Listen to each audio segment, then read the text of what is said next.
High বন্ধুরা, সবাই কেমন আছো? আশা করি খুব ভালো আছো। আবার একটা মিনি ব্লগে তোমাদের সবাইকে স্বাগত। আজকে ভীষণ ল্যাদ লাগছিলো, রান্না করতে ইচ্ছা করছিল না, তাই কি করব, খেতে তো হবে। তার জন্য ঝটপট এসে ভাত চাপিয়ে দিলাম আর শুধু ডিমের ঝোলই করব। এখানে বাসন ছিল, কিছুটা বাসন টাসন মেজে নিলাম। আর এই যে ডিমের ঝোলের জন্য ডিম সিদ্ধও রেডি। তো এখানে দেখতেই পাচ্ছ জবা ফুলের কুড়ি। হ্যাঁ, এই গাছটা আমি বিয়ের আগে মামনিকে দিয়েছিলাম, মামনি লাগিয়েছিল, কিন্তু যেহেতু বাড়ি যাচ্ছি তাই ফুল ফোটা হয়তো দেখতে পাবো না। এখানে ডিমের জন্য দেখো ডিমের আলু, পেঁয়াজ, লঙ্কা, টমেটো সব নিয়ে নিয়েছি। এগুলো সবজি টবজিগুলো কেটে ধুয়ে সব রেডি করে নিয়ে নিলাম। এই যেখানে ডিম ভাজতেও দিয়ে দিয়েছি, ডিম ভাজাও হয়ে গেছে। আলুও ভাজতে দিয়ে দিলাম, কারণ আলু সিদ্ধ করিনি, এখানে ভেজেই দেবো বলে আলুটা ভেজে নিলাম। আর এই যে ডিমের জন্য সব সবজি যেগুলো বললাম সেগুলো সব রেডি করেও নিয়েছি, মশলা টশলা সব কিছু। তো এখানে আলু আর ডিম ভাজা কমপ্লিট।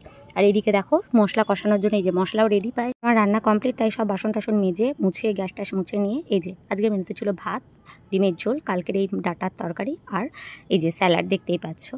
তো টাটা, বাই বাই, সবাই খুব ভালো থেকো। আজকের মিনি ব্লগ এই পর্যন্ত, দেখা হচ্ছে নেক্সট মিনি ব্লগে।